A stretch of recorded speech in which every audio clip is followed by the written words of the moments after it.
It's not my first time na nakita ko 'tong mga ganitong stupid clauses na 'to sa mga Mm. kontrata na 'to. Ang dami nila, promise. Oo. Na nakikita ko yung mga stupid NDA within their contracts. Unenforceable clauses po itong mga 'to.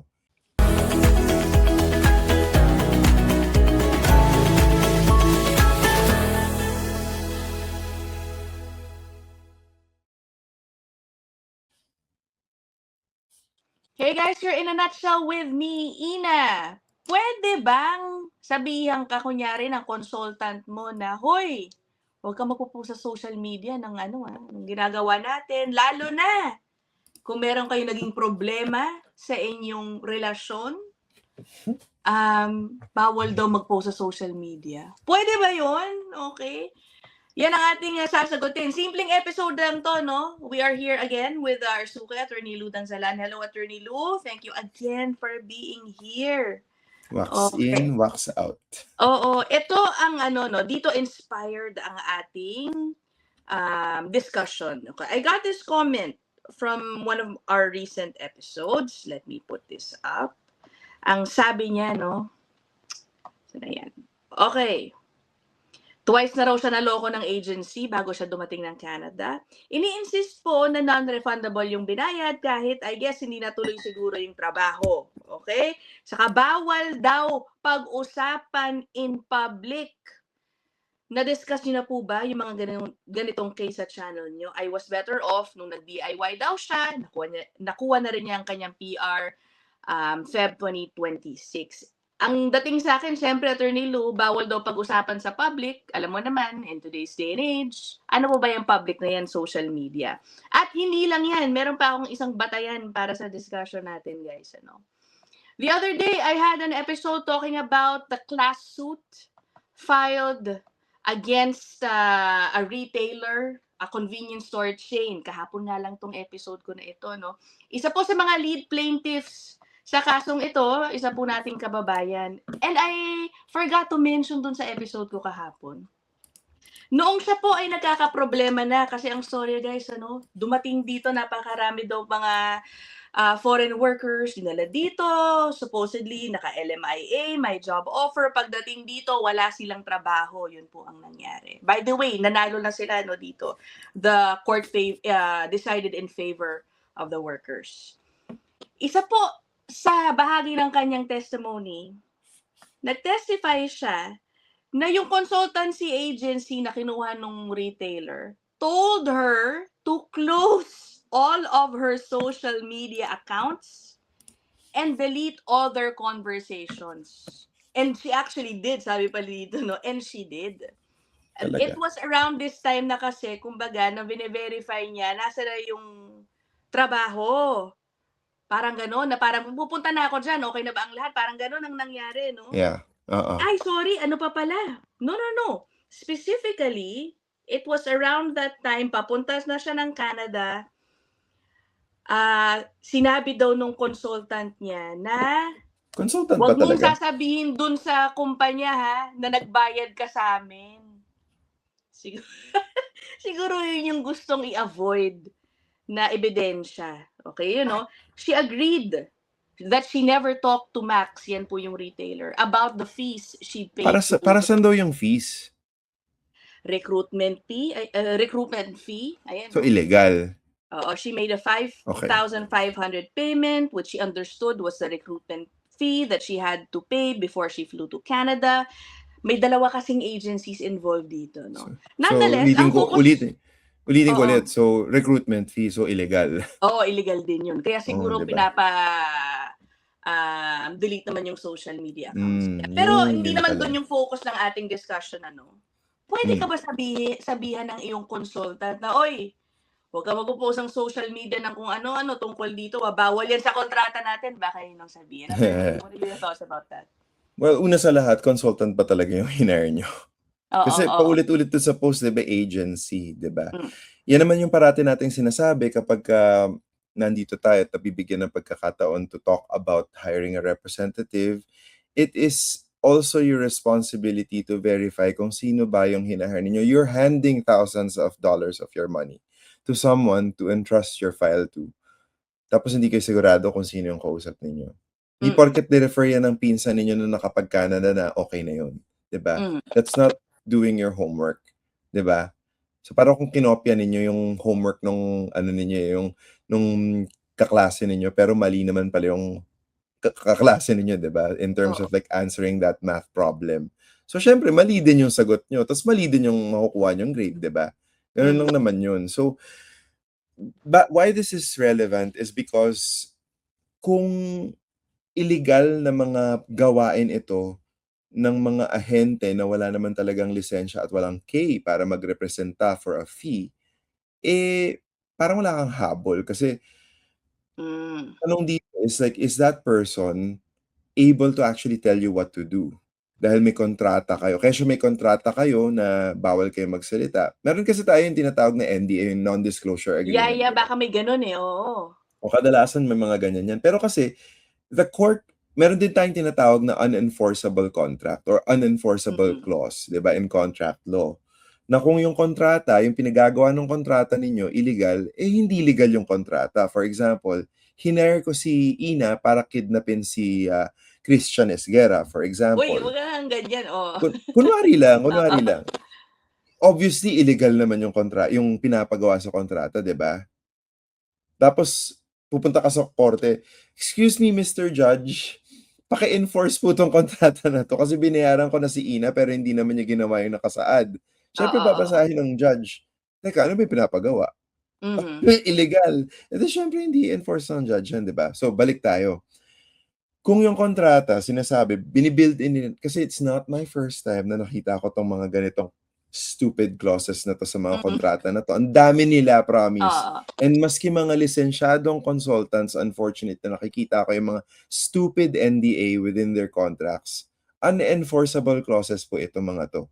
Really? Kasi Okay, okay, go. yeah, kasi Okay. karapatan mo pag-usapan yung sarili mong bagay. Bakit ka and iba kasi yung relationship mo as a lawyer, as an immigration representative, i.e. a consultant, iba yung ano hindi to contracting relationship between two equal parties. 'Di ba? Meron tinatawag in common law contracts, conscionability of a contract. Ibig Okay. sabihin yung power, negotiating power, bargaining power ng dalawang partido sa kontrata equal ba? Kung business to business yan, fine. You should know better. Pero from a perspective of consumer protection, and in this case, mas mataas nga yung standard eh. Basically, getting legal representation, mas mataas yung standard. Me as a client, hiring a lawyer, I have the right to talk about it any way I want. For example, if in a nutshell comes to me and I want to talk about it in public, nothing can stop me. It's my information, I can share it. For example. Tapos, doon naman sa kabilang side, sa side ng consultant or ng lawyer na may kliyente, hindi namin pwedeng, ako halimbawa, abogado, hindi ko pwede pag-usapan yung kontrata natin, Ina. Ako Oo. yung hindi pwede magsalita, hindi yung Oh, kliyente. I see. Baliktad. Nananakot lang siya, yung Ano? consultant. In this case kasi, alam mo yun, they take advantage of the fact that people don't understand this Yeah. principle of law. And that's fine, that's fair. Actually, totoo naman. Pero, yun nakakainis yung ang dami nag-exploit nung ganong situation, di ba? And that's why the interpretation of the contract, contra proferenta, babatonan na mga ito sa isa pang konsepta in contract law, is that yung kontrata, i-interpret yan in the favor of the weaker party parate. Kasi yung weaker bargaining power, and in this case, yung perspektibo ng kliyente, di ba? So, if you're gonna include a clause that is illegal, in my view, kasi nga, hindi mo naman pwedeng pigilan magsalita yung isang tao dahil hindi naman to standard NDA eh. Consumer contract to kung tutuusin kung gagamitin natin batayan yun. Or solicitor-client contract ito eh, governed by the Solicitor Act of Ontario. For example, kung abogado sa Ontario. Eh di wow, kung pinigilan ko yung kliyente ko magsalita, they can talk about whatever they want to talk. That's their business. I am Right. not allowed to talk about their business. Ganun yun. I see. Okay. So, interesting. Okay. So, kahit pa authorized ang kanilang representative, They lisensyado, can't do certified, that. tapos yung kontrata nila for some reason may isang nakasulat doon. Lahat ng ating pag-uusapan, agreement natin, sa ating dalawa lang 'to, kung ano man mangyari, Not true, bawal not ka true. magsalita sa media, bawal ka Not magsumbong, true. ganun. So, bawal Not yun, that's true. not enforceable. That's not enforceable. And madalas nga nakikita ko ang daming beses na if I had $1 every time I see this in an immigration consultant contract, I Okay. would be, buying you a lot of pizzas. Let's just say I that. see. Tapos, kunyari sabihin, sige na, si client, ngayon nag-rant sa kanyang Facebook. Ito yung isang kinatatakutan din, mag-rant ka, sabihin mo, eto si siningil ako ng ganito, naku, niloko ko, ganito, ganyan. Ang Hmm. fear niya is baka i-debanda ko for defamation or cyber libel or something.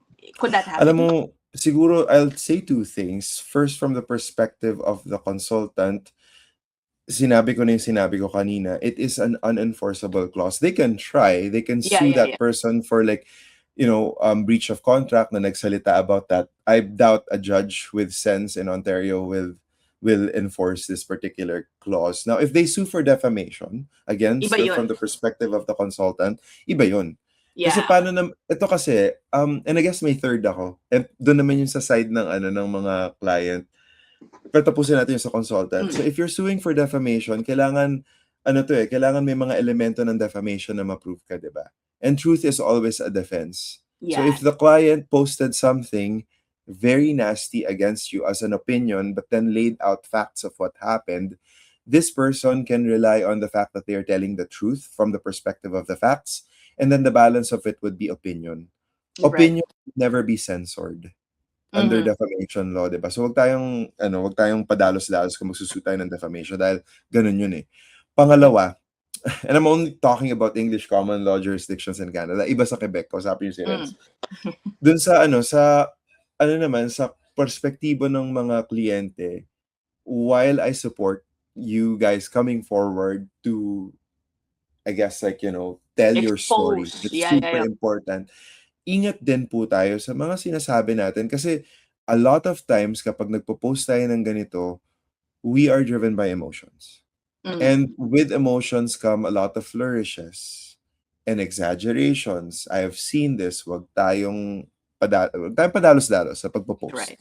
Kasi kung ano ma-post nyo dyan, tapos hindi naman pala totoo, patay ka. Kasi you can no longer rely on the defense of the truth. Diba? Right. Okay, okay. So, ayun in short din, okay, you are free to express yourselves. Una sa lahat, be careful. Kung mag-aakusa kayo, magsasalita kayo ng negatibo laban sa isang consultant o immigration lawyer, kung sino man ang katrabaho ninyo, basta yung katotohanan lang. Sakaling gusto nyo talaga ituloy yan. Kasi it might put you at risk also, for Good, yeah. suit. Kaya wawarningan ka na pag pinost mo yan, lagot ka. Hindi naman pwede yun. Pero pangalawa, kung magpo-post ka, ingat kayo sa post, diba? So, pag-isipan mabuti, diba? I-type nyo muna sa Microsoft Word or somewhere, tapos basahin nyo mabuti, tulugan nyo, tignan nyo. Pero may mga dalawa lang akong points na sasabihin, Ina, if I may, on this particular subject of representatives behaving badly. Kayo din naman kasi. I-google nyo, sorry pero i-google din nyo naman kasi yung hina-hire ninyo. And I'm saying this from a place of care. I'm not saying this as a, point na parang I'm victim blaming. From my perspective kasi, ang dami ko ng, moments na parang, sabi ko nga kay Renz, halika nga magtayo na tayo ng janitorial services kasi parati tayo naglilinis ng files. Parati, as in parati na lang. So, napapakamot ako. Hi, Renz. Pero sa totoo lang, parang, yun yung unang, tinatanong ko yung mga nabibiktima, parang, ni-research nyo ba yung consultant? Kilala nyo ba to? Chinek nyo ba kung lisensyado sila? O ito kasi yung ginamit ng kapatid ko, nasa Canada na siya. If I had $1 every time, diba? Tingnan nyo sa directory ng RCICs. Andun ba sila? Tingnan nyo sa directory ng Law Society, kung saan man sila. Ingat din tayo dun sa mga tao na nagpapanggap na siya si Andrew Colton o si Ludang Zalan. Andrew Colton has had several cases na ini-impersonate siya. And for those of you who don't know, si Andrew... Kasi pag i-google mo yung pangalan, ang daming credentials doon, Ito pa. Alam mo ba, ang dami ng beses tumatawag sa akin ng CBSA. Tinatanong sa akin, kliyente mo ba tong si Ina Andolong, for example? I've never heard of this person. Siyempre, check ko yung directory ko. Kasi iba, hanapin lang yung pangalan, tapos In other words, i-claim nila na meron na silang abogado, for example. So, Na ang syempre pangalan ay Lou. ako, Ganon. oo. Kasi syempre yung pangalan ko nandun, Oh 'di ba, my sa God. directory. So, ang ibig kong sabihin, napakadaling mag-imbento. So, Right. nasa sa inyo as consumer to do your research. 'Di ba nga kayo, kapag bibili kayo sa SM, 'di ba, kung pipili kayo ng patis, titignan niyo kung ano yung brand na gusto ninyo kasi trusted niyo na yung brand, 'di ba? Yeah. Hindi porket ito yung ginagamit ni pinsan or ni kapatid, gagana sa inyo. Mag-research naman kayo independently, 'di ba? Okay. Nandun si Attorney Liu sa preventive portion no? Yes. Na para Di hindi kasi na tayo mapunta sa sitwasyon na oo. mag-aaway pa kayo, magkakaproblema kayo dun sa Yun, inyong prevention is still the kukunin. best medicine. Right, Prevention is okay. still the best medicine. Sige. Pero guys, again, going back to our topic, wala pong pakialam ang mga consultant kung sino mang immigration lawyer ang kukunin ninyo para sabihan kayo na huwag kayong mag-post ng kung ano-ano sa inyong social media. Dun sa court case, sinabihan daw siya na i-delete ang kanyang social media accounts. Nakakaloka. And she did, by the way, Siyempre, hindi nga naman niya alam, Siyempre baka takot ka natakot na eh. ka. Takot ka na, oo. Diba? Walang ganun, guys. Okay? Tapos delete other conversations para walang ebidensya sakaling may gusto Right. kang isumbong. Huwag Uy, po ingat ganun. Sa ganyan kasi yung ebidensya na ganyan, like, pag-aari nyo yun dahil nasa feed niyo. Let me just add one more point, Ina, and I'm so sorry for like Go. sucking the Sige. oxygen here. If may negligent, if there's something smells, parang may amoy patay daga dun sa file ninyo, tumawag na kayo ng tulong or mag-consult man lang kayo sa mga immigration negligence lawyers who chase after negligent consultants. Madami sila. And unauthorized practitioners. Right. Andrew Colton is one of them. I mentioned, he articled with me, he worked with me for a time, and then he spun off, nag-start siya ng sarili niyang practice, focusing on that. Hinahabol nila. After this recording, Ina, may share ako. Nakaso niya ngayon, nakakaloka, yun lang. Pero ganun nga talaga, bawat probinsya may mga abogado dyan. Sa British Columbia, si Ewan Logan, I know him, we met last year. He's amazing. He goes after negligent representatives. Kesyo, abogado yan o consultant. Di ba? Pero sundan nyo sa LinkedIn, malalaman nyo kung ano yung balance. Meron din sa Alberta, si Cesar Aguedo. Katrabaho din namin with one of our current files, for example. Very, very nice guy. And yun nga, kasi napakalaki ng tulong nito potentially sa inyong immigration case kapag hinahabol ninyo yung former representative nyo. Yan. Oo nga naman, wala kayong ebidensya kung i-delete niyo lahat ng yan. Right? Well, okay. Before you do that, call them. Okay, so that is it for this episode. Yun lang naman ang gusto kong klaruhin, guys. Sige, so mag-ingat kayo. Yung mga NDAs pala, kung merong mga nakasingit na ganyan sa inyong mga kontrata, o tignan nyo, hindi po pala po pwede yun according to Attorney Lou. Alright, so we will end this episode here. Thanks as always, Attorney Lou. See you guys in the next one. Bye!